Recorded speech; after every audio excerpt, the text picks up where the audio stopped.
Tête de Kylian Mbappé. Allez, Kylian.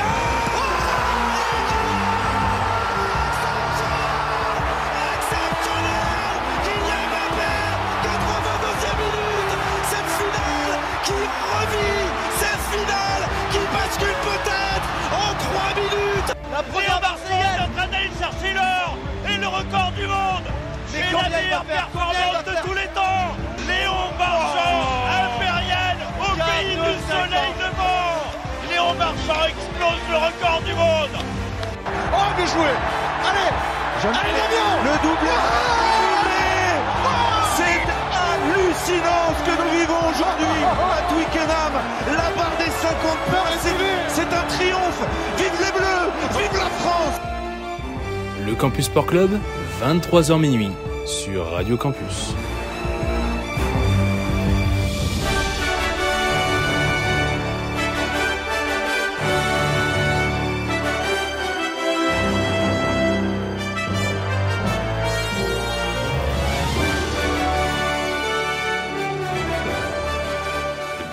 Bonsoir et à toutes auditeurs et auditrices de Radio Campus Lille, j'espère que vous allez bien. On est de retour pour un nouveau CSC, nouvelle semaine, soirée même un peu particulière, vous allez le voir, puisqu'on l'a un peu teasé la semaine passée, ce CSC ne sera pas comme les précédents.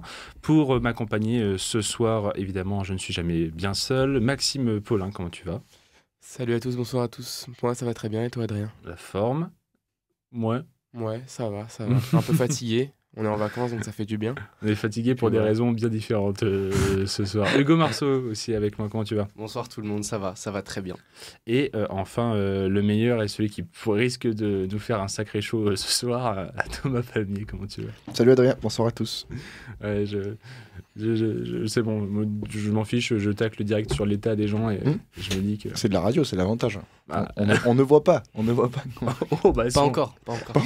La question est, si on nous voyait constamment tous les mardis soirs, est-ce qu'on viendrait écouter l'émission nous voir ? Bien sûr que non. Il n'y a peut-être que Hugo Chirac qui aurait cette carte.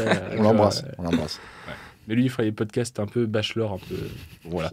Émission un peu spéciale ce soir, comme je vous le disais, sur un thème particulier, puisque nous sommes le 31 octobre. Et bien sûr, vous n'avez certainement pas manqué cette occasion-là. C'est soir d'Halloween. Alors, on s'est dit au CSC qu'on allait faire une émission un peu hors série, des émissions qui reviendront au fur et à mesure de l'année, à des moments... parfois un peu aléatoire, parfois un peu calculé comme celui-là. Et donc, on s'est dit une émission un peu différente des autres à vous faire partager avec un changement complètement de conducteur, avec des chroniques un petit peu plus différentes, un peu plus posées. Et ce soir, thème Halloween oblige, on va parler de choses un peu, faut dire, un peu glauques, un peu étranges, toujours en lien avec le sport, bien sûr, mais en lien avec des décès, des morts étranges avec Maxime. On va parler enfants aussi, avec enfants de grands sportifs ou non, peut-être, avec Thomas Palmier. Palmier, toi aussi, grand-fils fils d'un grand sportif. Oh oui, je l'embrasse d'ailleurs. Super. Et on va parler aussi malédiction avec moi, tout simplement. Des petites malédictions qui touchent le sport. Et puis à la fin, Hugo qui nous réserve en plus, a priori, un jeu. Ouais, un petit quiz. Petit quiz après une belle histoire. Oh, c'est merveilleux, c'est merveilleux. Mais écoutez, on va pouvoir démarrer de ce pas. Donc je vous le disais à l'instant, on va parler d'abord l'essence d'Halloween avec autour du monde glauque et de la mort et du décès en règle générale, mais là en l'occurrence on va quand même rester dans le sport, donc Maxime, avec des décès plus ou moins particuliers ou étranges même, si on peut dire, de sportifs et sportives. Ouais, plus ou moins étranges, plus ou moins inexplicables, parfois même violents. On va parler aujourd'hui de 4 histoires qui ont touché le monde du sport et qui ont touché donc 4 sportifs qui sont subitement décédés pendant leur prestation. Donc c'est aussi ça un peu l'esprit d'Halloween, les morts, etc. Donc c'est pas mal, donc on est parti pour ces 4 sportifs qui sont donc décédés dans des conditions étranges.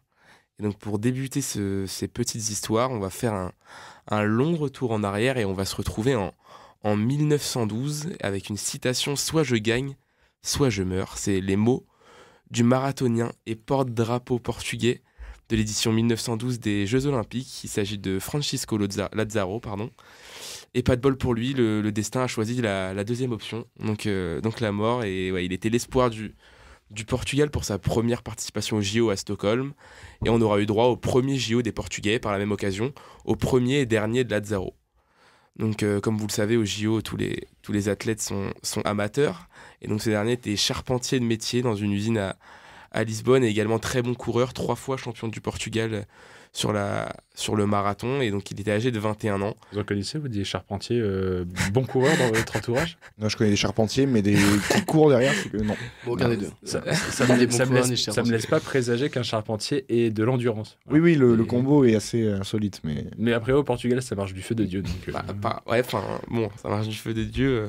ouais, bon. Voilà, c'est un petit peu compliqué. Donc sa performance restera dans les annales, mais pas pour le côté sportif, pas pour les bonnes raisons. Au 30e kilomètre de ce marathon de Stockholm, il s'effondre subitement, et quand on va à son chevet, on remarque une température corporelle de 41 degrés Celsius. Donc un truc assez énorme, il fait assez chaud là-dedans. Et il est déclaré mort d'une sévère déshydratation avant qu'un détail ne soit annoncé quelques jours plus tard.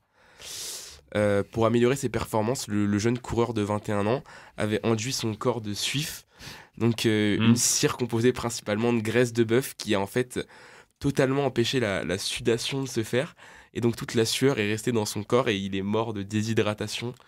Wow. Et c'est un peu... il a complètement vraiment, il s'est desséché et toute l'eau est restée dans son corps. Oui, Thomas trouve ça sympa.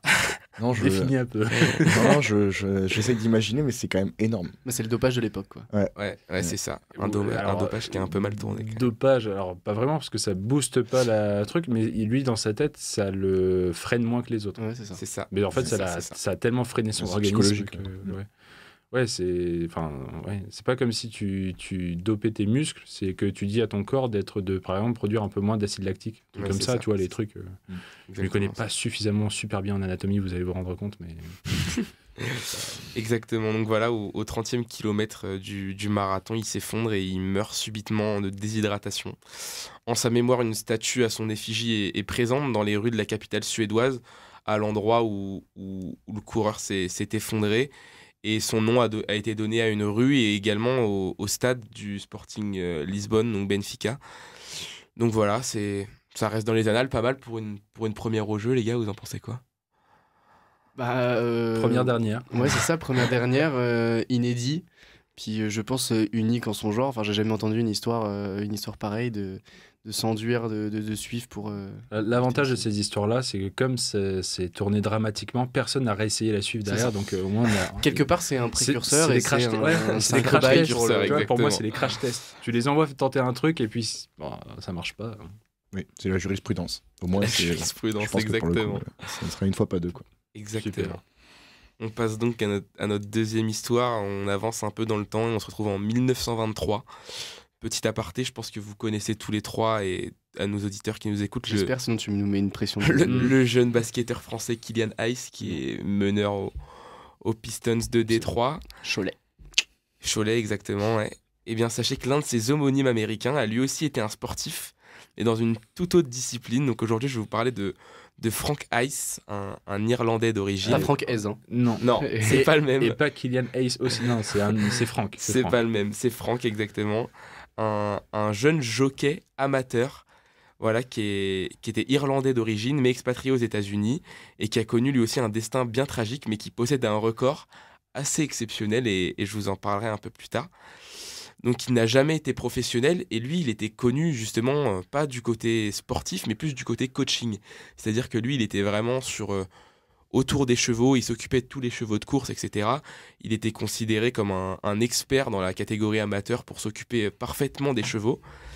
Et donc malheureusement pour lui, en 1923 sur le circuit Belmont Park d'Elmont, le cheval qu'il a, lui, avec lequel il a couru, devait courir avec un autre coureur qui, une semaine avant, a annulé sa participation à la course. Et donc, malheureusement pour la propriétaire, complètement paniquée, elle n'a trouvé personne. Et là, Franck, une semaine avant, se présente et sauve en fait cette course. Et donc, il se présente, il s'entraîne, etc. Il s'entraîne avec Sweet Kiss, qui était le nom du cheval. Et voilà. Et donc, heureusement, donc, Franck est là. Mais cette décision sera tout aussi tragique qu'anecdotique, puisque la course démarre et Sweet Kiss et son nouveau jockey enflamment complètement la course. C'est-à-dire qu'ils n'étaient pas du tout attendus. Et vraiment, ils s'imposent de justesse sur la ligne d'arrivée. D'une tête de cheval, ils s'imposent. Mais malheureusement, le seul problème, c'est qu'au moment où les officiels viennent féliciter le vainqueur, ils retrouvent le jeune homme de 22 ans affalé sur son cheval, victime d'un arrêt cardiaque en plein milieu de la course. Selon les experts, il était en arrêt cardiaque depuis 2 minutes, voire 3 minutes, au moment où il a été découvert sur son cheval. Donc, ça fait un bon tour de course, ça. J'ai l'impression. Ça fait un bon tour de course. Je ne m'y connais pas beaucoup en quintet plus, mais... Ouais, ça fait un bon tour de course. Et donc, on raconte que la cause principale de ce décès, c'est qu'il avait fait beaucoup d'efforts pour se préparer à cette course et pour être dans les meilleures conditions, sachant qu'il n'était prêt que depuis une semaine. Ça explique peut-être cette défaillance cardiaque. Et ainsi, à ce jour, donc Frank Hayes, je vous parlais de son record tout à l'heure, demeure le seul et unique jockey ayant remporté une course en étant décédé sur sa monture. Donc, c'est quand même assez impressionnant. Un record qui, je pense, sera très difficile à battre vu la performance. C'est même sans doute le seul sportif à avoir remporté quoi que ce soit en étant décédé. Ouais, il faudrait, ouais. Vérifier, mais ça m'étonnerait historiquement, pas. Ouais, enfin, je vois pas dans quelle autre discipline. Alors, c'est ça. Il faut que quelque chose te permette de gagner sans que toi t'aies besoin physiquement de faire quelque chose. À la limite, ça pourrait être un pilote, je sais pas, un pilote de Formule 1. Non, mais de Formule 1, ou si juste avant, là, ça serait vraiment juste le dernier avant. virage. C'est ça, le dernier virage. Ou alors sur la voile, etc. Il arrive. Ah oui. Ouais. Par contre, sur la fin, faut être calibré. Sur un Vendée Globe, il voir arrive. Et Pac. Et donc voilà, en espérant bien sûr que tout ça n'arrive pas à notre jeune et unique Killian Hayes qui pourra continuer sur un dunk. Pour le au basket, compliqué. Enchaîne les 3 points, Kylian. Ouais, Reste avec nous. Et qu'on espère qu'il continuera à déblouir la NBA de son talent. On passe à la troisième histoire, la plus sanglante des trois, je dirais. Et là, on fait un bon dans le temps, on avance de 40 ans et on se retrouve en 1962 à Rome, au championnat du monde d'escrime. Donc voilà, où les Russes faisaient clairement office de favoris au titre par équipe. Et parmi eux se trouvait Volodymyr Smirnov. Alors attention, aucun rapport avec la marque de vodka, hein, les gars. On va se calmer tout de suite. Il n'y a que toi qui connaissais, hein, Maxime. Vraiment, même moi qui suis sobre, je connais bien. La quoi? La vodka? Donc voilà, ce Volodymyr Smirnov qui était âgé de 28 ans et grand favori au titre individuel également, qui va connaître une mort tragique et morbide en direct. Donc lors du relais par équipe, les Russes affrontent les Allemands, eux aussi très réputés à l'époque, et Volodymyr se retrouve alors opposé au champion allemand Matthias Baer, et lors d'une reprise, un contact entre les deux a lieu. Et à l'époque, donc il faut le savoir, mais les sabres d'escrime étaient composés différemment, et il y a eu une évolution énorme dans la conception des sabres. Et donc à ce moment-là, le sabre se brise sur la poitrine du Russe, mais ne s'enfonce pas dans la cage thoracique du Russe. Il se brise et un morceau du sabre vient transpercer son masque. Il fracture le crâne du Russe et atteint le cerveau. Et donc le Russe est directement évacué de la piste. Et malgré les efforts des médecins, il décédera 2 jours plus tard dans un hôpital romain. Donc c'est la première fois qu'un combat d'épée tourne au drame quand même depuis le Moyen-Âge, les gars. Donc voilà, faut... Non, il y avait les 3 mousquetaires avec François Civil. Ouais, c'est vrai. C'est vrai. Ça avait mal tourné. C'est vrai. Et c'est là où on voit les limites des connaissances historiques de Thomas Palmier, qui pense que François Civil est un mousquetaire. C'est vrai. Donc voilà, comme je l'ai dit tout à l'heure, depuis les sabres d'escrime sont contrôlés quotidiennement et leur confection est soumise à des normes des plus strictes. Et on espère ne plus jamais revoir ça dans n'importe quelle compétition d'escrime, ce qui est assez quand même tragique pour ce Volodymyr Smirnov, donc qui décède en direct en 1962 à Rome. Et une dernière petite histoire pour clôturer cette chronique, avec une histoire qui fait vraiment froid dans le dos. C'est l'histoire, peut-être que vous la connaissez, du défenseur colombien Andrés Escobar, qui est le 22 juin 1994, alors que la Colombie défie les États-Unis pour le compte de la Coupe du Monde. Le défenseur de l'Atlético Nacional, donc le club emblématique du football colombien, marque un but contre son camp, ce qui élimine prématurément les Colombiens, pourtant vus à cette époque-là comme les possibles outsiders de la compétition, et qui étaient vraiment bien partis. Et malheureusement, ils se font éliminer, notamment à cause de ce but contre son camp du défenseur colombien. Et donc voilà, il est vu comme le principal coupable en Colombie, etc. Et en rentrant dans sa ville de Medellín, ce dernier est la cible de plusieurs cartels colombiens, notamment le cartel de Medellín. Attends, mais il s'appelle bien Escobar. Ouais. C'est quand même ironique ça. Oui, c'est ça. Escobar a été chassé par les cartels colombiens. Non, tu l'as cherché dans un sens. Ouais, bah ouais. Et donc voilà, il est la cible du cartel de Medellín, notamment qui avait parié des sommes astronomiques sur la qualification colombienne en phase finale. Et alors âgé de 27 ans, il sort dans un bar un soir et se dispute avec un supporter colombien du nom de Humberto Muñoz Castro. Et ce dernier se saisit d'un pistolet et tire alors 12 fois à bout portant sur les défenseurs colombiens. La cause de ce meurtre est bien connue, bien sûr. Le but contre son camp du défenseur colombien quelques semaines plus tôt. Et pourquoi on sait ça? C'est que plusieurs témoins affirment avoir entendu l'assassin lâcher des gaules à chaque fois qu'il tirait sur la victime. Et donc c'est une mort tragique. Et son assassin sera condamné quelques années plus tôt à 43 ans de prison. Ah, j'allais dire 12. Mais 12, enfin ça se rapproche de 12 puisque en 2005, il sera libéré pour bonne conduite. 11 ans, donc même pas une dizaine d'années après son incarcération, il est libéré pour bonne conduite. Ça va là-bas, t'as de l'espoir quand t'es incarcéré. 40 ans que t'as genre fait que 10 ou 11. C'est ça. C'est brut et net, tu sais. Ouais. T'as 40 ans brut, mais au final 10 ans net. Quoi. Exactement. 70% de réduc, monsieur. C'est ça. Mais sans mauvais jeu de mots, c'est un vrai pistolero en tout cas, ce mec. C'est exactement ça. Non, mais c'est pour ça qu'on l'attend aussi. Enfin, je veux dire, dans mon nom. Je l'ai signé pour ça. Mais pourquoi il est là aussi? Écoute, voilà, magnifique. Alors que toi, je comprends toujours pas. Pourquoi un accent? C'est exactement ça. Donc voilà, une mort bien tragique, sûrement liée à la puissance des cartels en Colombie, qui selon toute vraisemblance seraient les instigateurs de cette tragédie. Donc on va revenir très rapidement sur d'autres sportifs décédés. On pensera notamment à Marc-Vivien Foé, l'ancien joueur de l'Olympique Lyonnais, qui en 2003 est victime d'une crise cardiaque sur le terrain pendant la Coupe des Confédérations avec le Cameroun, ou encore la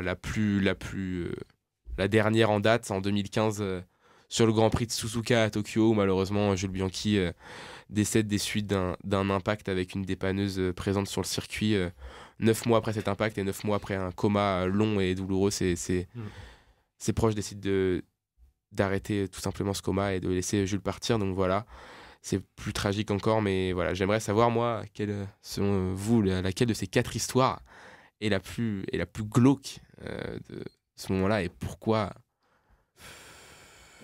La plus étrange, c'est celle du marathonien portugais, mais en même temps, on a une époque où, c'est presque la plus insolite en tout cas de par ses raisons. C'est la plus insolite, mais bon, quelque part, il teste un truc, quoi. Ouais. Et en vrai, si on le remet en perspective avec l'époque, etc., il teste un truc pour améliorer ses performances, ou ça commence à rechercher pour avoir des performances sportives. Bon, voilà, le gars s'est trompé, peut-être qu'il s'est pas assez renseigné, enfin, je sais pas, mais à la limite, c'est pas la plus glauque pour moi. Oui, la plus insolite peut-être pour lui, mais je mettrais l'escrimeur là. Ouais. Ça c'est quand même assez incroyable. Mais je pense que ça fait partie malheureusement de l'histoire de ce sport-là, c'est-à-dire qu'il peut y avoir un accident et on joue quand même. Enfin, tu joues pas au tennis, quoi, dans le sens où avec une raquette c'est compliqué de se faire aussi mal. Là, c'est quand même avec des sabres qui sont des instruments pour le coup assez dangereux de base. Même malgré toutes les protections et tout ça, ça peut arriver qu'il y ait un accident, mais là pour le coup, ouais, c'est terrible, quoi. C'est terrible, toutes les blessures qu'il a eues, enfin même beaucoup plus que ça, mais c'est... Ouais. En tout cas, autant le marathonien, là, il a permis de faire comprendre qu'il fallait pas faire ça. Autant, par exemple, tu le donnais en dernier ultime exemple, mais Jules Bianchi a permis au moins de sauver derrière beaucoup plus de vies. Et les screamers, comme il l'a dit, les épées ont évolué, les matériaux ont évolué aussi, donc tout ça, malgré tout des avantages, quoi. Donc merci déjà Maxime pour cette liste, pas de soucis, donc très instructif. Et bien plombant. Non, mais en tout cas, c'est bien parce que c'est vraiment de la bonne ambiance. C'est hors série, on s'éclate. Franchement, c'est génial. Génial. On n'hésitera pas. C'est Halloween. Oui. Fallait trouver quelque chose. Fallait rentrer dans le thème. Bon, écoutez, on va souffler un petit coup le temps d'une petite chanson. Je pense que vous pouvez presque essayer de deviner ici. Oui, non, quoi, Thomas? Ghostbuster? Ah, mais c'est pas celle-là. Je l'ai. Ce sera la deuxième. Non, mais on l'a entendu. Mais le début. On l'a entendu beaucoup dans les stades, donc. Ah oui, Zombie. Oui, c'est ça. Exactement. Zombie de The Cranberries. Tout de suite sur Radio Campus Lille, et puis on revient pour partager avec vous d'autres histoires et mésaventures en lien avec Halloween et le sport. À tout de suite. De retour en direct sur Radio Campus Lille 106,6 FM. Vous êtes peut-être à nous écouter aussi en DAB+, ou sur campuslille.com. Et cette émission, j'aime le rappeler, sera disponible prochainement sur YouTube, Spotify, Deezer, pour le plaisir des oreilles. Oui, sauf si Thomas tape dans le matos. Effectivement, c'est un peu moins plaisant. On avance justement, et Thomas, on va en venir à toi, puisque pour cette... soirée spéciale Halloween en ce mardi 31 octobre, il faut parler quand même enfants. Là, du coup, nous, dans le sport, on va plutôt parler d'enfants, de grands sportifs ou sportives. Oui, absolument. Je vous ai fait un petit topo, enfin voilà, deux, trois petits exemples sur les enfants de sportifs très connus qui ont réussi et d'autres pas trop. Donc, on va parler foot pour commencer. Et une petite question pour vous. Si je vous dis Enzo, Lucas, Théo et Elias, oui, ça vous Monsieur parle Zidane. Les Simpsons. Ça vous Très bien, on a un animateur farceur, c'est ça. Parfait, excellent. Oui, évidemment, les fils de Zinedine Zidane et les 4 qui ont eu des destins un peu différents les uns des autres, et ils ont eu un peu tous du mal à se faire une place dans le monde du foot. Pour certains même, c'est un peu un flop leur carrière. On va prendre dans l'ordre avec Enzo, l'aîné, né en 95, donc il a 28 ans aujourd'hui. Il fait toute sa formation à Madrid, au Real, et à 16 ans, il a l'opportunité de s'entraîner avec l'équipe première du Real Madrid. C'était en 2011. Le coach des Madrilènes à l'époque, c'était Ancelotti. Mais il a joué son premier match avec les pros en 2016 seulement, donc 5 ans après. Il y a eu un vrai gap entre les deux. Il a donc une cape en Coupe du Roi avec un but en prime pour son premier match. Mais derrière, il n'y a aucune continuité pour Enzo Zidane. Ah, mais du coup, ses stats sont folles. Ouais, ses stats sont folles. Il marque sur un corner. Alors, je ne suis pas allé revoir le match, mais il joue en Coupe du Roi et son premier match, il marque un but. Donc c'était pas mal pour commencer sa carrière à Madrid en équipe première. Mais après, il a du mal vraiment à s'imposer. Il passe par plusieurs clubs en deuxième division espagnole. Et puis, il atterrit à Rodez en Ligue 2 à l'été 2021. Pourquoi Rodez ? Parce que sa mère est de Aulnay-le-Château, donc pas loin de Rodez en Aveyron. Son père, il est actionnaire minoritaire du RAF. Et puis on se dit que c'est bien pour lui parce que ça peut être un bon compromis de revenir un peu aux origines familiales dans un petit club, un club familial à Rodez, ça peut peut-être le faire. Mais il joue à peine 400 minutes sur la saison 2021-2022, c'est rien du tout. Il ne convainc pas à Rodez, même son attitude est assez déplorable selon pas mal de gens au club. Et fin 2022, il signe donc à Fuenlabrada en 3e division en Espagne. Cette saison, il est sans club, donc c'est un peu compliqué pour Enzo Zidane, et on espère pour lui qu'il pourra rebondir, mais pour l'instant, en tout cas, dans les 4 frères, c'est celui qui a la trajectoire un peu plus difficile. Lucas, le deuxième de la fratrie, il est né en mai 98, quelques semaines avant que son père marque 2-3 buts importants dans l'histoire du foot français. Vite fait. Hein. Mais léger. Lui aussi, il a pigé Lucas donc, pour l'équipe première du Real Madrid, avec notamment 2 titularisations en Liga en 2018 et en 2019. Il passe au Rayo Vallecano, il est titulaire au poste cette saison à Eibar, donc il est gardien en 2e division. Il a 25 ans et il peut espérer une carrière assez intéressante, Lucas Zidane. Pourquoi pas revenir déjà en 1re division en Espagne, et dans un autre temps, pourquoi pas s'exporter. Le poste de gardien en plus peut durer un peu, il peut aller facilement à 35-38, donc il a encore de longues années, on va dire, pour lui. Ouais, effectivement. Le 3e fils, Théo Zidane, lui joue encore au Real Madrid. Il a 20 ans et il évolue avec la réserve du Real, la Castilla. Il est un des hommes de base du système mis en place par son coach, Raoul, avec qui notamment a joué le père Zidane. Il avait effectué son premier entraînement chez les A donc en 2020, Théo. Et le coach de l'époque, Zinedine Zidane. Ça, c'est quand même pas mal. De faire coaché par son père. De faire ses premiers pas quand même dans l'équipe première du Real Madrid, coaché par son père. C'est beau. Ça, sur un CV. Ça, c'est beau. Donc voilà, il joue avec la réserve. Il attend de voir, pourquoi pas, quelques piges aussi avec l'équipe première cette saison ou la prochaine. Mais en tout cas, et les quatre frères sont passés par le Real Madrid et ont fait une grande partie de leur formation là-bas. Donc, ça, c'est grâce à papa. C'est exactement. pas non plus le talent, à mon avis, qui a tranché là-dedans. C'est un peu tous les mêmes profils. Et enfin, donc, le cadet Elias, qui joue avec les U19 du Real Madrid cette année et qui devrait normalement avoir du temps de jeu, notamment en Youth League. C'est la Ligue des Champions pour les U19 à l'échelle européenne. Il est international avec les U18 de l'équipe de France et il est champion d'Europe avec les U17, Elias Zidane. Donc voilà, à voir. Lui, il a en tout cas toute sa carrière pour le coup devant lui. C'est le plus jeune des fils Zidane. On va voir un petit peu, mais pour noter, il y a seulement eu Enzo qui a eu une expérience hors Espagne, donc avec Rodez. Mais sinon, les trois autres, ont joué tous en Espagne. Et bilan, il n'y en a que 2 au chômage. Bilan, il n'y en a que 2 au chômage. Que deux. C'est comme s'ils étaient 600. Que 2. Ouais, c'est vrai. Les stats sont géniales. C'est 2 sur 4. Donc ça fait, c'est un peu compliqué de marcher dans les pas de leur père. Effectivement. On reste dans le foot, on change un peu, je vais vous parler d'Edson Shelby Nascimento, dit Edinho. Il a 53 ans aujourd'hui et il est le premier fils du légendaire Pelé. Et c'était pas facile pour lui de grandir et de se faire une place dans le sillage de Pelé parce que évidemment la stature, la carrière et tout ce qui tournait autour de Pelé, gardien de but, il est Edinho. Il a une carrière honorable au Brésil parce qu'il compte quasiment 150 matchs avec Santos, le plus grand club brésilien. Même s'il l'avoue lui-même, il avait une relation très complexe avec son père Pelé, qui est décédé en 2022, parce que c'est ce que je vous disais, il a été baladé au fil de ses voyages, notamment aux États-Unis quand Pelé jouait là-bas. Et le fils a eu du mal à avoir une vraie relation père-fils. Je vous invite d'ailleurs à aller lire, il y avait un très bon papier de l'équipe qui retraçait un petit peu le parcours d'Edinho à ce sujet-là. Au début des années 2000, il entame une carrière d'entraîneur à Santos comme spécifique gardien, puis adjoint donc de l'équipe première. Mais en 2014, il est accusé de trafic de cocaïne et blanchiment d'argent. Donc ça met un petit coup de frein quand même à sa carrière d'entraîneur. T'es sûr que c'est fils de Pelé ou fils de Maradona? Ah ouais, non, c'est fils de Pelé. On peut confondre. On peut confondre, effectivement. Mais il prend quand même 33 ans de prison, puis finalement 12 en appel. Ouais, avec pareil, la réduction, la fameuse. On en est encore là. Faites de la prison en Amérique du Sud. C'est gratifiant de fou. C'est ça. Et donc il prend 12 ans en appel. Il a admis quand même être dépendant aux stupéfiants. Il a aussi avoué que sa relation amicale avec l'un des barons de la drogue au Brésil l'a pas forcément aidé, notamment au moment d'être jugé. C'est une belle manière d'enrober le truc. Effectivement. On va dire que c'était un peu compliqué pour lui. Il avait des relations et des fréquentations un petit peu hasardeuses. Il a purgé sa peine maintenant, aujourd'hui, et il veut poursuivre sa carrière d'entraîneur. Soit, il a raison, conscient de l'héritage malgré tout qu'il a apporté, parce que c'est pas rien, il a quand même son père qui est une des légendes de ce jeu-là, donc il a beaucoup de choses aussi à perdurer de ce côté-là. Il veut aussi prendre le contrôle de la fondation Pelé pour alimenter la mémoire de son père, donc voilà, il va continuer d'être sur plusieurs fronts, Edinho, mais c'est vrai que c'est pas facile quand même. Pour lui, il a dû se perdre, ça n'a pas dû être franchement évident d'avoir un père comme Pelé.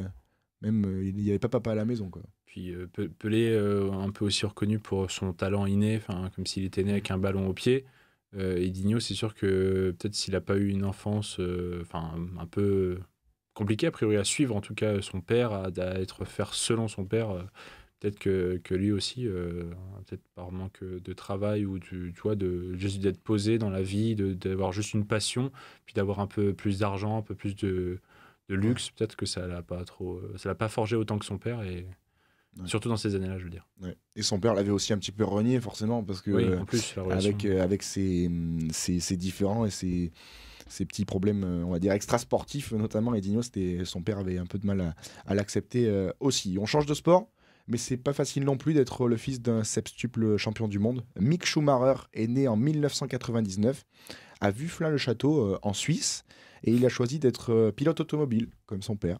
Mais le nom Schumacher est également dur à porter, à tel point que Mick fait ses débuts en karting sous une fausse identité, Mick Betch.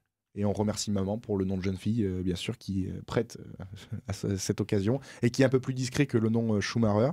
Il débute en 2008 donc en karting, et il devient vite un crack.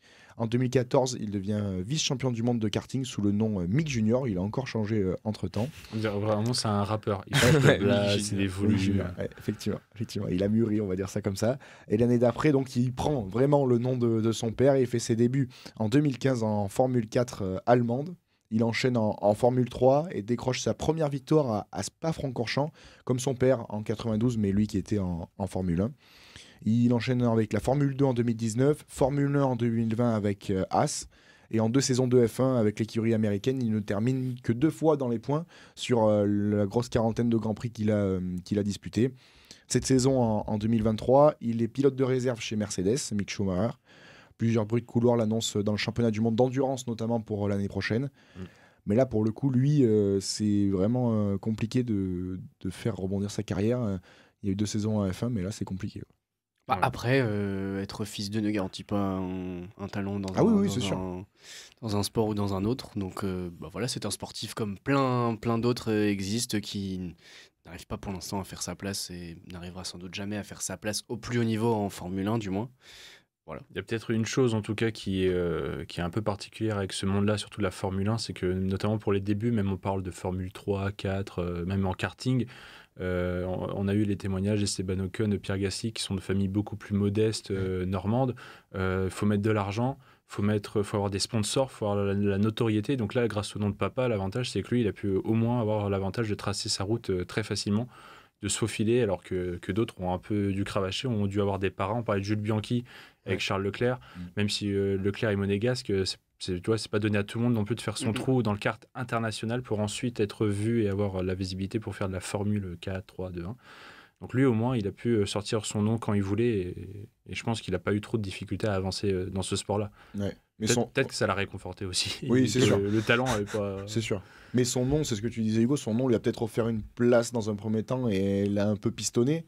Mais après, c'est bien que ça se joue à la loyale, c'est bien que ça se joue sur le talent. Après, il a réussi quand même à venir jusqu'en Formule 1. Faire partie des 20 pilotes qui font partie d'un championnat du monde de Formule 1. Mais les contacts de papa ont peut-être dû l'aider aussi. C'est toujours la même chose, c'est la question égalité des chances, machin. Il part au début avec un avantage et derrière, il prend la bonne piste et derrière...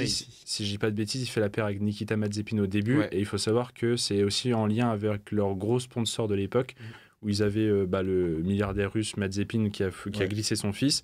Et à côté de ça, il y avait le côté allemand, où il y avait des gros sponsoring allemands. Et ils ont dit, il nous faut un pilote allemand en mode égérie. Et c'est pour ça que quand Mick Schumacher est parti, l'idée Hülkenberg est arrivée rapidement, puisqu'il fallait, pour garder ce sponsor-là, il fallait quand même mettre la notoriété allemande dans l'écurie. Et donc, ils ont gardé un pilote allemand par contrainte, en gros. Ouais. Voilà. Parce que Mazepin, après, il s'est retiré avec le conflit russo-ukrainien. Donc, ils ont pu prendre Magnussen, mais... Ce qui était pas bon, surtout Mazepin. Il finissait pas une course. C'est une autre histoire. Mais aussi un fils d'eux, mais du coup, on avait une belle paire de fils d'eux. Mais Mazepin, père, pas grand sportif, mais riche, quoi. Comme Lance Stroll, finalement. Oui. C'est pareil. C'est vrai. Comme Carlos Sainz. Même si son père a beaucoup plus réussi, pour le coup. Ouais. Et Carlos Sainz réussit plutôt, lui. On va terminer avec une dernière petite histoire qui m'a été inspirée par le combat de ce week-end, le combat épique entre Tyson Fury et Francis Ngannou. C'est de la boxe, c'était dans la nuit de samedi à dimanche.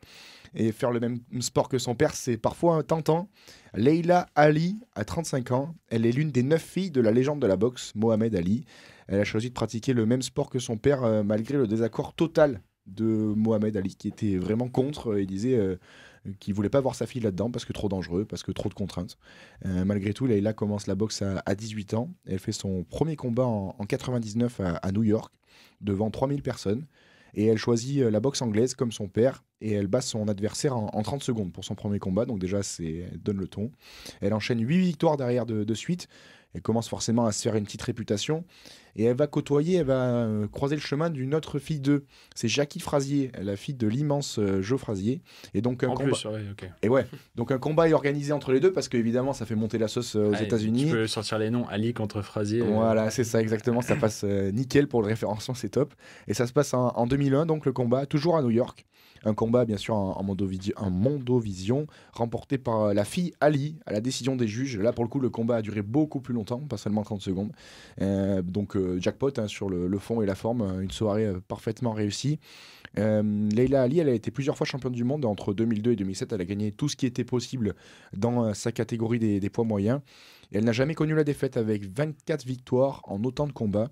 Elle prend sa retraite en 2007 après une dernière victoire par KO lors d'un combat organisé en Afrique du Sud à Johannesburg.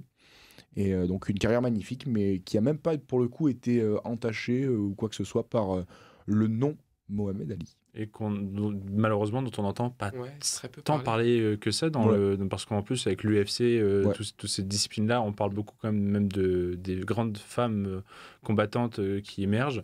Mais par le passé, on ne parle pas beaucoup des anciennes boxeuses ou combattantes. Et elles, pour le coup, ça fait bizarre de parler. Enfin, moi, personnellement, j'en ai quasiment jamais entendu parler. Mais du coup, j'ai essayé de fouiller un peu en préparant. Et c'est une vraie légende de la boxe féminine. Absolument invaincue. Elle a gagné donc, la fille Frazier qui était pareil, vraiment au top niveau à ce moment-là, au début des années 2000. Donc voilà, pour le coup, une famille Ali qui marche plutôt pas mal en boxe, on va dire. Ouais, et lui, par contre, pour le coup, il en a 9 enfants, t'as dit. Ouais. Donc, Avec plusieurs femmes différentes. Ouais. Ouais. Donc, au cas où, il avait quand même de quoi. Ouais, c'est ça, il peut tranquillement. Il a assurer. maximisé les chances. C'est ça, exactement. C'est ça. Super. Merci, Thomas, pour ces belles histoires donc, sur les enfants d'eux. Belles histoires de famille. Ouais, belles histoires de c'est ça. famille au contraste, forcément. C'est ça la magie du sport, c'est que t'as beau être fils d'eux, t'es absolument pas assuré de quoi que ce soit. Écoutez, c'est à mon tour. Je vais avancer aussi assez vite, assez rapidement pour laisser le temps ensuite à Hugo en fin d'émission d'avoir quand même un petit jeu à nous proposer. Je suis friand de ça. Donc, moi, je me suis concentré donc sur les malédictions en lien avec le sport. Alors, malédictions entre guillemets et des malédictions vraiment au sens propre du terme. Il y a vraiment 2 histoires, les 2 premières notamment, où on parle vraiment d'une malédiction dans l'histoire. Est-ce que vous connaissez la malédiction qui frappe Benfica, par exemple? Benfica Lisbonne en foot. Alors là, non. Il faut remonter à la fin des années 50 et début des années 60 où le Sport Lisboa et Benfica, donc le SF Benfica, est de retour au sommet de la hiérarchie des clubs portugais grâce à un homme. Ils viennent de recruter l'entraîneur du FC Porto de l'époque qui s'appelle Bela Gutmann. C'est un Hongrois. Il arrive du FC Porto en 1959. Dès sa première saison, il fait champion du Portugal. Et la saison d'après, il fait champion du Portugal et il remporte la Ligue des Champions, donc la Coupe des clubs champions européens plutôt à l'époque.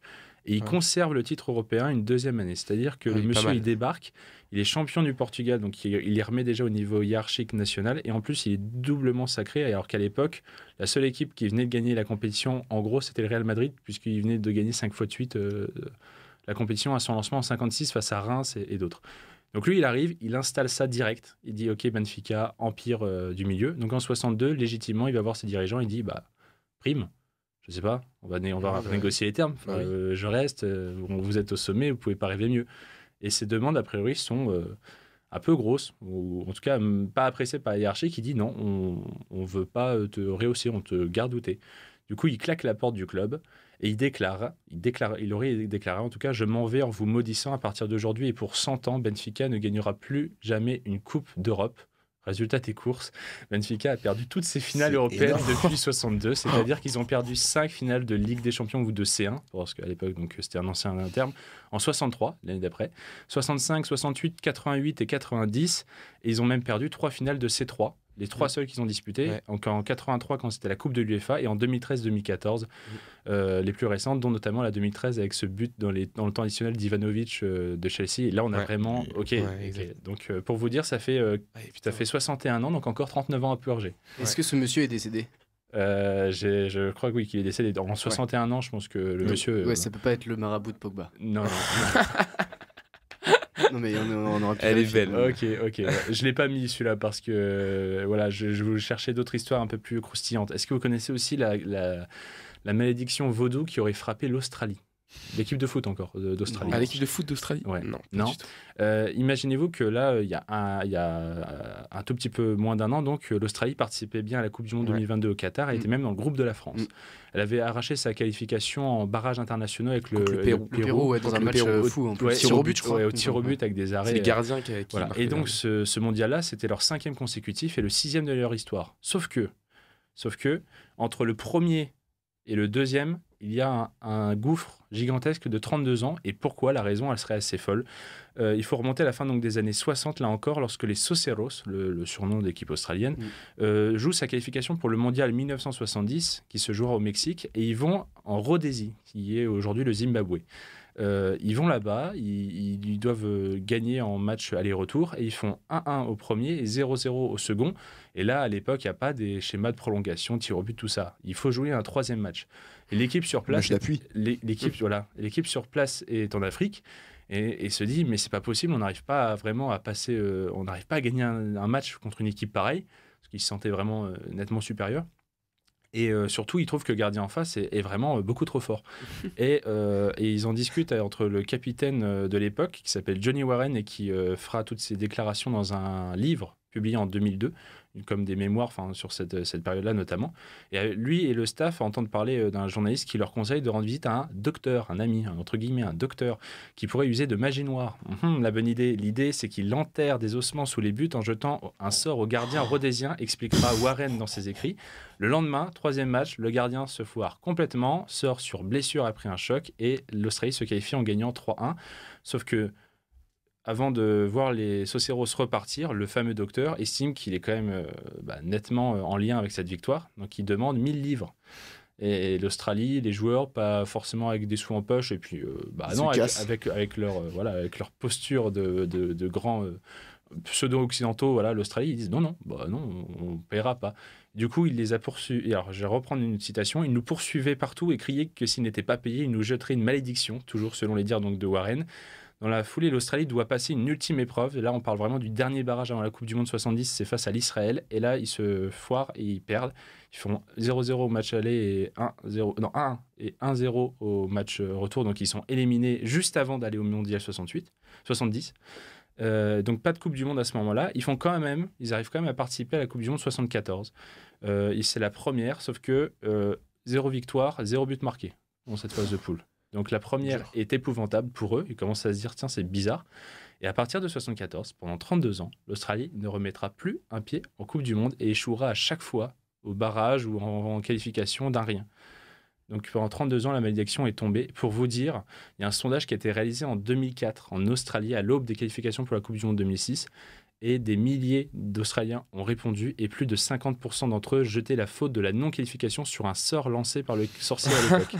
Donc les gens n'allaient plus au stade parce qu'ils savaient que le sort allait frapper. Et que sauf que là, on est en 2004. Pourquoi ils estiment ça ? Parce qu'à l'époque, il y a un petit regain quand même d'optimisme. C'est que en 2002 sortent les écrits de Warren. Et en 2003, il y a un présentateur radio et comédien qui s'appelle John Safran qui veut se rendre en Afrique et qui veut, pour le bien de son pays, de son peuple, conjurer le sort. Et donc, il veut rencontrer le fameux marabout de l'époque et essayer de faire le chemin inverse. Finalement, il apprend sur place que l'homme en question, le docteur magicien noir, là, est décédé. Donc, il va voir un autre marabout qui lui fait faire une grande cérémonie où il prend du sang de coq, etc. Il le badigeonne et tout. Il fait la cérémonie. Et depuis ce moment-là, l'Australie participe à toutes les Coupes du Monde et n'est plus maudite, en quelque sorte. Le gars, il passe ses vacances là-bas en Tanzanie pour faire le...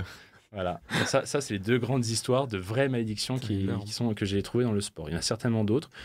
Sinon, pour parler de pseudo-malédictions, là, cette fois, je mets vraiment des guillemets. Toujours dans le foot, là, je finis la page foot, il y a les finales des Pays-Bas en Coupe du Monde. Ouais. Vous savez, 3 finales, 3 défaites. En 74, perdu contre l'Allemagne de l'Ouest. 78, c'est contre l'Argentine en prolongation. Et en 2010, c'était contre l'Espagne en prolongation aussi, avec ce but d'Iniesta. Une pseudo-malédiction aussi, c'est la Juventus en Ligue des Champions. Depuis son dernier titre en 96, elle a quand même perdu 5 finales. En 97, 98, 2003, 2015 et 2017. Bon, c'était quand même des gros clients en face à chaque fois. Donc 2003, par exemple, c'était Milan. 2015, c'était Barcelone. 2017, c'était le Real. C'est pseudo-malédiction, là aussi. Après, il y a la malédiction la plus connue chez nous, francophone, en quelque sorte. Bordeaux-Marseille ? Non. Ah ouais ? Non. Bah, je sais pas. Alors, tellement sûr. Non, mais vas-y, tu peux lancer l'info. Il y avait une sûreté. Mais si, les 33 ou 34 ans, je sais plus, de Marseille qui n'a pas gagné à Bordeaux. Ouais, c'est vrai. Oui, et ça, c'est une loi. Plus Marseille qui gagne pas, c'est bien, quoi. Ouais, merci. Super, ça. Non, moi, je pensais au vélo. Raymond Poulidor. Avec notre poupou. Ouais, en quelque sorte, un peu maudit dans son genre, malheureusement, mais qui est l'éternel second ou presque. Donc, surtout qu'avec un long palmarès pour ce qui est des 2e et 3e places. 14 Tours de France, Poupou n'en remporte aucun, pour vous dire, 3 fois sur la 2e marche, 5 fois sur la 3e marche. C'est un peu douloureux toujours à se dire que un grand nom comme lui... Bon, alors, l'avantage à l'époque, c'est qu'il y avait Anctil, qui était un autre Français qui brillait. Donc on a quand même une figure française, mais d'avoir ce Poupou qui était l'amoureux du peuple et qui gagnait pas, ça devait déchirer les cœurs. Bon. Mais Poupou, on dit qu'il a toujours... surtout fini second avec le Tour de France parce que c'est la vitrine, mais il a gagné je sais pas combien de classiques, il a été maillot rouge de la Vuelta. Il a gagné, sinon j'ai quand même noté, il a quand même gagné un Tour d'Espagne en 64, il a été champion de France 61, mais il en a perdu d'un rien aussi des championnats de France. Il a gagné Milan-San Remo en 61 et la Flèche Wallonne en 63. C'est les grandes victoires et après... Bon, voilà quoi. Et puis surtout, pareil, championnat du monde, une médaille d'argent et 3 médailles de bronze pour Poupou qui passe à ça. Et donc un peu compliqué. Moi, j'étais en train de me dire que Van Aert était peut-être un peu sur les mêmes bases pendant un moment donné. J'étais en train de me dire, le pauvre, il fait souvent seconde, troisième, derrière toujours un gars qui est toujours un gars différent. C'était Pogacar, c'était Evenepoel, c'était Roglic, c'était Bernal. Ouais, Vingegaard. Et je me dis, mais même sur des classiques, des grands trucs comme ça, des monuments, il va commencer à nous faire des poupous. À la Philippe aussi, qui lui passait devant pas mal. Ouais, c'est vrai. Ouais, donc à voir sur la durée, mais peut-être que Van Aert, il peut encore nous en faire des belles, des podiums, mais voilà. Autre Français plus ou moins maudit, mais en tout cas c'est dans le cadre d'une compétition aussi, c'est Renaud Lavillenie aux mondiaux d'athlétisme, puisque le monsieur Lavillenie, c'est quand même dans sa carrière, c'est quand même record du monde, c'est quand même médaillé d'or olympique avec record olympique à la clé, c'est quand même le plus grand perchiste français de l'histoire de manière globale. Mais une grosse histoire controversée avec en 6 participations aux mondiaux, aucune médaille d'or, argent en 2013, bronze en 2009, 2011, 2015 et 2017. Et puis ce 6e et dernier mondiaux, là, c'était à Eugène en 2022, il fait 5e. En tout cas, il est toujours passé à rien et la plupart du temps, c'était même presque à égalité ou sur les derniers sauts. Il n'a jamais pu passer ce cap-là, donc aux mondiaux. Mais au moins, il a 3 titres mondiaux en salle. Okay. C'est le seul titre qui manque à son palmarès. Ouais, c'est ça. Donc c'est sa petite touche, quoi. Et puis juste glisser comme ça avant une petite musique, Charles Leclerc à Monaco en Formule 1, l'enfant de Monaco, le prodige de Ferrari, qui en 2018 pour son premier Grand Prix chez lui, donc devant ses proches et son public, perte de frein et accrochage au 70e tour. Lorsqu'il était chez Sauber, ensuite il fait abandon au 16e tour pour des dégâts et c'est le seul de la course à abandonner. En 2019, donc c'est encore plus tragique de dire, c'est le seul à qui il arrive malheur. En 2020, Grand Prix annulé avec le Covid. En 2021, il est non parti alors qu'il avait la pole position. Pole position le samedi, le dimanche, au moment du tour de formation, la voiture rentre au pit stop, il y a un problème de transmission, il est dans l'incapacité de partir, donc la voiture est immobilisée avant même le départ. Et surtout quand t'es en pole à Monaco, en plus. T'as la pole, t'es bien, t'es beaucoup mieux que n'importe où quand t'as la pole à Monaco. Et l'année d'après, ça tombe bien, il a la pole position, mais il finit 4e, avec la fameuse stratégie Ferrari qui laisse passer les Red Bull devant. Et cette année, il finit 6e, mais c'était sa position de départ sur la grille, donc pas non plus des folles attentes, mais on est peut-être que quand même dans sa carrière, s'il arrive à faire 15 Grands Prix de Monaco et pas en gagner un seul, ça va faire une belle malédiction symbolique en tout cas. Voilà. Écoutez, petite musique pour se donner un peu d'air, comme ça on aura un très beau rush final avec Hugo, qui va nous parler tous les faits plus ou moins marquants du 31 décembre, octobre. Et Halloween. Petite musique, donc tu l'avais deviné, Maxime. Ghostbuster, ouais, j'aime beaucoup le film aussi, donc on en profite. On s'écoute ça et puis on revient dans quelques instants pour la fin de ce hors-série Halloween. À tout de suite. Ghostbuster, tiré du film très célèbre avec le Bill Murray qu'on aime bien. Vous êtes toujours sur Radio Campus Lille 106,6 FM en DAB+, ou sur campuslille.com certainement. C'est toujours le Campus Sport Club, mais une spéciale hors-série Halloween. Et on va pouvoir finir en beauté cette émission avec la dernière chronique, celle d'Hugo Marceau, qui tourne véritablement autour de cette date du 31 octobre avec une petite histoire pour commencer, Hugo. Ouais, je vais vous raconter l'histoire d'un précurseur, il s'appelle Earl Lloyd et c'est le premier basketteur noir à avoir joué un match dans le championnat américain de basket, la NBA. C'était il y a 73 ans, jour pour jour, et c'était à Washington. Il est né le 3 avril 1928, Earl Lloyd, à Alexandrie, en Virginie. Il est né dans une famille modeste, son père il est mineur, sa mère elle reste toute la journée au foyer. Et rapidement, le petit Earl, il est remarqué à l'école pour ses talents de basketteur. Il est même régulièrement nommé dans la meilleure équipe de son championnat jeune. On est en 1950, il faut souligner qu'à l'époque, les droits des Noirs aux États-Unis, c'est bien pire qu'aujourd'hui. Et pour vous donner un ordre d'idée, l'adoption par le gouvernement américain du Civil Rights Act, c'est la loi qui met officiellement fin aux ségrégations et à la discrimination raciale aux États-Unis, elle n'intervient que 14 ans plus tard, soit en 64. À ce moment-là, Earl Lloyd il joue donc au basket dans une école réservée aux Noirs et la perspective d'aller à l'université pour jouer au basket, elle est mince. Mais Lloyd est bon, il réussit à obtenir une bourse et il va jouer à l'université de West Virginia State. Il y joue pendant 4 années et il représente les Yellow Jackets. Il emmène 2 fois son équipe universitaire en play-off du championnat universitaire. Il est même nommé 3 fois dans le meilleur joueur de sa conférence, 2 fois dans le meilleur 5 du championnat de la ligue entière. Et durant la saison 47-48, son équipe est la seule invaincue et lui, il inscrit 14 points et 8 rebonds par match de moyenne. En 1950, voir des jeunes afro-américains comme Lloyd performer au basket dans l'université, il faut dire que c'est plus vraiment une exception. En revanche, la jeune NBA, qui est créée en 1946, ne connaît que des joueurs blancs pour le moment. Surnommé The Big Cat à cause de ses 1m96 et ses 102 kg, Earl Lloyd est pourtant drafté à l'été 1950 au 9e tour par les Washington Capitals. Cette année-là, il n'est pas le seul jeune homme noir à intégrer la plus grande ligue de basket au monde. Ils sont 4 précurseurs. Parmi eux, il y a Chuck Cooper, qui est le premier drafté parmi ces 4-là. Il est choisi en 12e position par les Boston Celtics. Earl Lloyd, lui, il a le pouvoir du symbole et de la chance. Quand il est drafté en 100e position, le néo-washingtonien sait qu'il devient officiellement un joueur NBA, parmi donc les premiers noirs à le devenir. Mais pas encore qu'il sera le premier à jouer. Ça, c'est le hasard du calendrier qui l'a décidé. La première rencontre de la saison 1950-1951, elle oppose les Washington Capitals aux Rochester Royals. C'est la franchise qui est devenue plus tard les Sacramento Kings. Et Earl Lloyd en est. Et le 31 octobre donc 1950, il y a 73 ans, dans sa nouvelle salle, la Uline Arena, il pose pour la première fois la plante d'un pied sur un parquet de NBA et il devient le premier joueur d'origine afro-américaine à le faire. Bon, pour l'anecdote, malheureusement, Lloyd n'effectuera que 7 matchs avec les Capitals de Washington et pour cause, son équipe sera dissoute en janvier, comme si la franchise avait voulu s'arrêter sur cette année historique. Après, il va jouer avec les Syracuse Nationals, l'ancêtre des Philadelphia Sixers. Il va même devenir coach assistant en 1968. Ce sera le premier homme noir à devenir coach en NBA. Voilà pour cette histoire de pionnier x2.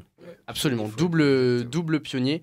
Bon, qui a eu, voilà, comme je l'ai dit, un petit peu de réussite parce que ça aurait très bien pu être un des 4 autres qui devient le premier à jouer en NBA. Mais toujours est-il que c'est lui qui est à l'origine de ce mouvement. Et bon, voilà, derrière, il y aura des Bill Russell, des Michael Jordan, des Kobe Bryant, des Will Chamberlain, des LeBron James. Enfin, voilà, toute la panoplie. Ce joueur-là, qui est rentré en 2003 au Hall of Fame, a permis cette évolution de la NBA quelque part. Super. Voilà pour cette petite histoire. Je vous propose un petit quiz maintenant sur les sportifs nés un 31 octobre. Alors j'en ai trouvé 4. Je ne sais pas si on aura le temps de faire les 4, mais je vais commencer par le plus évident d'entre eux. Alors, vous êtes prêts ? Non. J'ai pas regardé, j'ai pas triché avant. On embrasse Louis. C'est vrai. Alors, c'est un joueur de football. Ce joueur de football a joué avec Cristiano Ronaldo, mais aussi avec Sergio Reguilón et Joe Hart. Il joue dans un club qui porte un maillot rouge. Il a déjà battu le record du plus jeune buteur de l'histoire de son club en Coupe d'Europe. En Coupe d'Europe, il a également marqué un coup franc direct en demi-finale. Rashford ? Bien joué, monsieur Fedeli. Oui. 1-0 pour monsieur Fedeli. C'est Marcus Rashford, international anglais de 25 ans. C'est pas fun. J'avais également qui a raté un penalty en finale de l'Euro. On a le temps de s'en faire un deuxième ? Allez. Une deuxième, puisqu'il s'agit d'une cycliste. À son palmarès, 60 titres nationaux. Gianni Longo. Oh, Bah oui, il est mais facile. j'allais dire, Il est facile. ouais, pas beaucoup. J'avais même pas Voilà, précisé que après. c'était une cycliste française. Bah ouais. Gianni Longo, 60 titres de champion de France, championne olympique, 13 fois championne du monde, née à Annecy, qui a eu une carrière en ski alpin également. Et voilà, qui en 2015 a participé notamment au tournage de l'émission Dropped, dans lequel malheureusement, voilà, c'est un petit peu le fil rouge de cette émission, sont décédés Alexis Vastine, Florence Artaud et Camille Muffa. Voilà pour ce quiz qui aurait été un petit peu court, mais bon, on aura eu le temps de... Désolé. Il n'y a pas de souci, c'est les aléas.